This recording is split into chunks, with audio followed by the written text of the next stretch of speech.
Alors bonjour, une petite vidéo sur le vase d'expansion pour le cumulus sanitaire. Je parle du sanitaire, pas celui qui est monté en général sur les chaudières. Moi j'y connais rien, je n'ai pas de chaudière chez moi, qui sont de couleur rouge en général, donc qui sont spécifiques pour les chaudières. Là on parle de vase sanitaire qui est gris ou blanc. Donc celui-ci c'était un vase d'expansion que j'ai mis dernièrement sur mon cumulus. Le dernier cumulus que j'ai mis en place, un 150 litres. J'avais mis ce petit vase d'expansion qui était un petit peu trop petit en fait. J'avais celui-là à ce moment-là sous la main, je l'ai quand même acheté. Bon, il a duré jusque-là, ça fait 12 ans quand même. Mais qui demande un contrôle plus régulier de la pression qui se trouve derrière. Donc, je vais vous montrer. Ici, vous dévissez. Voilà. Vous avez une valve qui ressemble à une valve de voiture, sur les pneus de voiture. Et ici, il faut mettre de la pression. Et la pression, on la met bien entendu. Au départ, elle est bonne. Il faut vérifier la pression, elle est bonne. 3 bars et demi en général. 3 bars et demi en fonction de la pression du réseau que vous allez avoir. Gonflé à l'azote. Donc quand vous l'installez, si votre limiteur de pression chez vous est à 3 bars et demi, vous êtes à 3 bars et demi, il ne se passe rien. Ça veut dire que l'eau ne rentre pas dans la vessie qui se trouve là. Qui rentre ici. Il y a une espèce de ballon à l'intérieur, un ballon en caoutchouc que j'ai démonté. D'abord, j'ai les mains tout noires. Il commence à plucher en fait à l'intérieur en même temps. Bon, on voit bien que c'est intéressant de le changer. Donc l'eau, il va y avoir un équilibre de pression. Ça veut dire que vous avez 3 bars d'un côté, 3 bars et demi de l'autre, 3 bars et demi, 3 bars et demi, donc ça ne bouge pas. Et quand votre cumulus va chauffer, la pression va augmenter à l'intérieur. Et comme il est monté entre le cumulus et la vanne de sécurité, avec un T bien flexible, donc il va se gonfler la surpression. Donc le surplus d'eau va rentrer dedans. Et à ce moment-là, la vessie va gonfler l'intérieur. Donc c'est bien d'en avoir un parce que ça vous permet de faire des économies. Et dès que vous en avez mis un, de toute façon, vous allez faire une économie forcément. Parce que même si ça fait 35 euros, il dure 12 ans, vous voyez, 12 ans, 35 euros, on consomme environ 1 mètre cube par an. Je comptais à peu près 1 mètre cube par an, 3% sur un cumulus de vidange tous les jours, donc qui perd de perte. Donc vous avez 1 mètre cube à peu près de perte pour 2 personnes, on va dire. Donc 1 mètre cube, vous savez que moi c'est 4,5 €, 4,50 € du mètre cube. Vous voyez bien que 1000 mètres cubes, enfin 1000 litres, eh ben, ça fait 1 mètre cube, 4,50 € par an. Donc 10 ans, ça fait 45 euros. Donc il est amorti. Et en même temps, il protège votre cumulus parce que il ne va pas monter trop en pression. Il va protéger la vanne de sécurité parce que ça ne va plus couler au niveau du clapet de sécurité. Voire même du clapet anti-retour qui se trouve sur l'eau froide, qui permet d'empêcher l'eau de remonter dans l'eau froide. Et moi, c'est souvent le problème que j'ai changé déjà la vanne à cause de ça, quand j'avais pas mis le ballon, parce que la pression montait anormalement dans l'eau froide et donc dans l'adoucisseur d'eau qui se trouve juste derrière. Donc bien faire attention à ça. Moi j'ai un mano sur le réseau et un mano sur le régulateur de pression. Donc je vois tout de suite quand il y a un problème. Donc voilà. Donc le démontage est simple si vous voulez changer la vessie. La vessie coûte pour un 5 litres, c'est dans les 7 à 8 euros, sans les frais de port. Donc ça coûte environ la même chose pour un frais de port, ça ferait 15 euros, au mieux de 35 euros si vous voulez s'amuser à changer que la vessie. Alors c'est pas compliqué, vous dévissez la petite soupape à l'aide d'un démonte-obus comme ça. Vous dévissez. Ouais. Bon là je l'ai vidé déjà, il n'y a pas de problème. Là de ce côté-là, c'est pas de l'eau, c'est de l'air. Donc vous pouvez l'enlever. Alors bien faire attention que bon, quand il y a trop de pression d'air, de tout tenir, parce que ça va gicler, puis vous n'allez plus le retrouver. Donc le tenir en même temps, disons de dévisser progressivement pour que ça se vide. Une fois qu'il n'y a plus d'air dedans, vous ne remettez pas la valve tout de suite. Vous la remettrez qu'à la fin. Vous dévissez les 4 vis, ici. Vous enlevez la bride, et derrière, vous avez la vessie. Bon, on va le défaire, on va bien voir. C'est pas compliqué. J'ai pas de visseuse dévisseuse sous la main, je vais le faire à la main. Ça pas le temps que ça va mettre. J'ai déjà fait, j'ai déjà regardé dedans, on voit bien, j'ai les mains toutes noires. Donc la vessie à l'intérieur commence à s'abîmer, je pense, hein. C'est pour ça que, bon, au bout d'un moment, il faut les changer quand même. Alors je vous dis, moi je le change, c'est surtout parce que j'ai mis un plus gros. Un 5 litres, c'est pas assez pour un 150 litres. Il faudrait un 8 litres, normalement. Mais moi j'ai mis un 12 litres, hein, qui peut le plus, peut le moins. Et il y a moins on va dire, de contrôle de pression, hein, régulier à faire dessus. Parce que normalement, il faut le contrôler tous les ans, on va dire, pour être sûr que la pression est bonne. Qu'il soit fonctionnel. De toute façon, si vous voyez que ça coule, si ça coule à la vanne de sécurité, c'est que votre vase sanitaire, il n'est pas gonflé comme il faut. Il manque de la pression. Ça peut être un indice, hein. Mais comme il commence à couler des fois assez tard le soir, si c'est en double tarif, vous êtes en double tarif. Donc c'est à partir de 11 heures, si vous êtes en tarif bleu, je crois, donc comme moi. Donc il peut se mettre à couler à partir de 1 heure du matin ou 2 heures du matin. Donc vous n'êtes pas forcément en train de regarder, hein. Donc voilà comment ça se présente. La vessie est là. Ça c'est la bride. Voilà. Donc pour l'enlever, c'est simple. Alors il faut décomprimer. C'est-à-dire que vous mettez votre doigt dedans comme ça. Pour que ça ne fasse pas ventouse. Parce que pour le sortir, c'est dur sinon. Voilà, il faut faire un pli.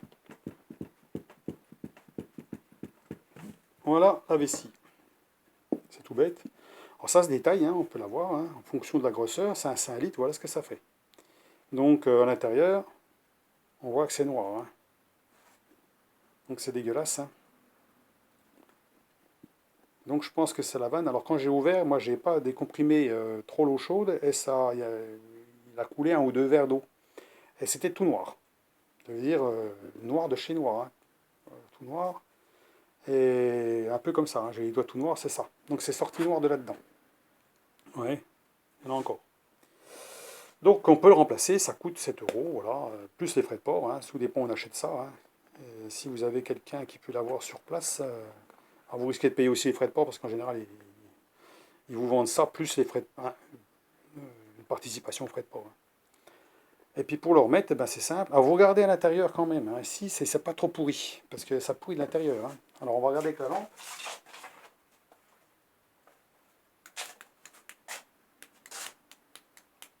Voilà.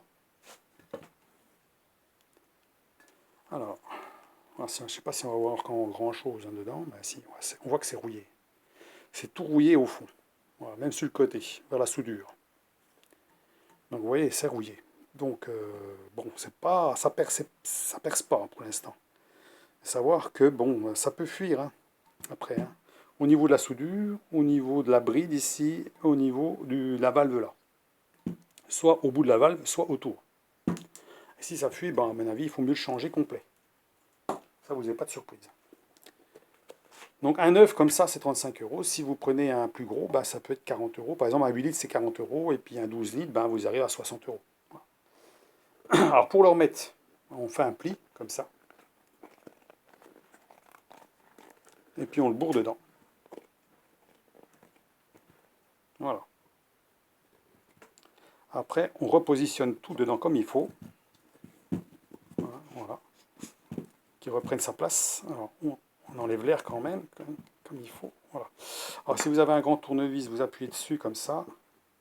Alors du côté du manche, hein, pas du côté de la pointe, hein. Si vous ne voulez pas percer, vous remettez la position comme il était avant. Ça veut dire, bon là on voit qu'il y a voilà. On voit qu'il y a des petites encoches, on va les remettre en face des vis, hein. Voilà. Puis après, vous n'avez plus qu'à remettre la bride. Quand vous resserrez une bride comme ça, vous resserrez toujours, vous serrez déjà la main, hein, d'accord?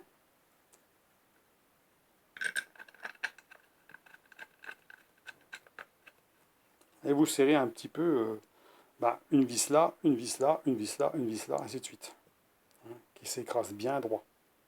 Et si vous serrez à fond celle-là, vous êtes comme ça.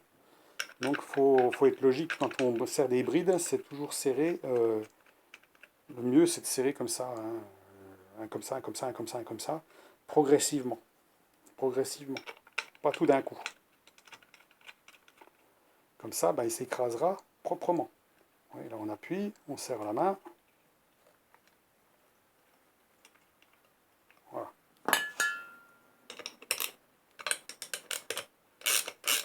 On serre un peu là. On serre un peu là. Là, on peut resserrer la main. Voilà.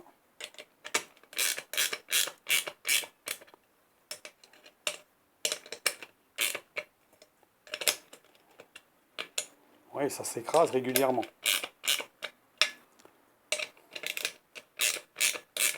Bon, celui-là, il va pas être remonté, hein, de toute façon, mais bon. Je vais pas m'amuser à le remettre, mais bon, je vais quand même le garder parce qu'il est encore en bon état. Il fonctionnait encore, hein, donc il n'y a pas de souci. Sauf qu'il demandait une maintenance plus importante au niveau de la pression.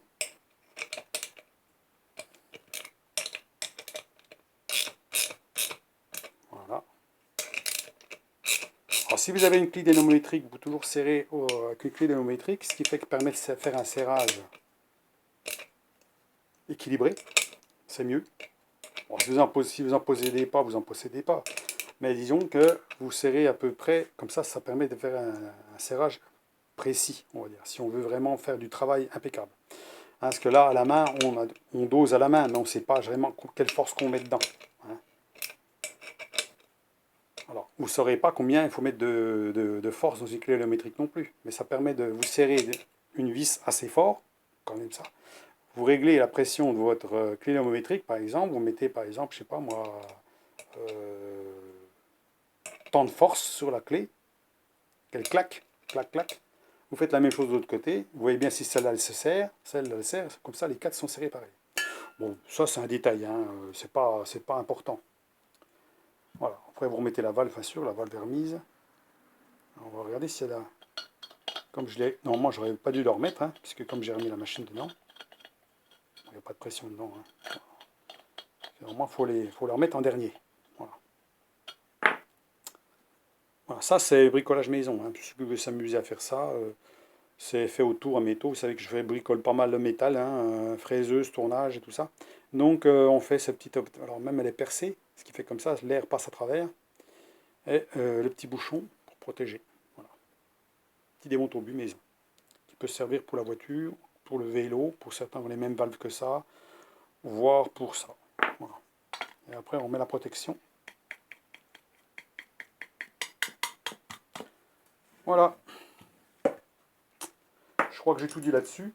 Hein. Donc je vais laisser le lien quand même de la personne que je regarde en vidéo, qui est plombier professionnel. Donc si vous êtes dans le secteur, vers chez lui, ben, ma foi, vous pouvez le faire travailler s'il n'a pas trop de boulot, bien sûr. Hein. Parce que les gens qui savent travailler, ils ont toujours beaucoup de travail, en général. Hein, et puis qui vous vérifient votre installation. Hein. Ça permet peut-être de payer un plombier, d'accord, mais d'un autre côté, faire des économies sur autre chose, hein, forcément. Hein. Si vous avez des soucis à droite, à gauche, vous ne savez pas trop pourquoi, bah lui, il va trouver pourquoi, et puis il va peut-être vous faire des économies. Donc, c'est surtout ça. Et ça, vous savez que si vous mettez ça, vous allez faire forcément des économies. Ça, c'est sûr. Donc, vous voyez, 35 euros, il a duré 12 ans. Donc, voilà. Et en même temps, pour l'instant, le Cumulus, il marche toujours bien. Il n'a pas de problème de vanne de sécurité. J'ai toujours un souci sur la vanne de retour qui se trouve dans la vanne de sécurité, qui se soigne tout doucement et qui balance. Il y a toujours une légère pression qui remonte dans l'eau froide, mais comme il y a ça, ça ne monte pas plus d'un bar. Ça veut dire que je suis à 4 bars et demi, entre 4 et 4 bars et demi maximum. Donc ça va, c'est pas trop important, c'est pas 7 bars. Hein. Donc si j'avais pas ça, eh ben, je serais à 7 bars. Hein. Je serais à la même pression que la vanne de sécurité dans l'eau froide. Donc attention à ça. Voilà, donc eh ben, je vous laisse sur cette petite vidéo, puis dites-moi ce que vous en pensez. Ça peut être intéressant pour des personnes qui ne connaissent pas ou qui veulent en savoir plus là-dessus. Et puis, ma foi, voilà. Hein. Eh ben, je vous laisse, et puis, ma foi, ben, bonne fin d'après-midi, bonne fin de journée, ma foi, à la prochaine, à plus.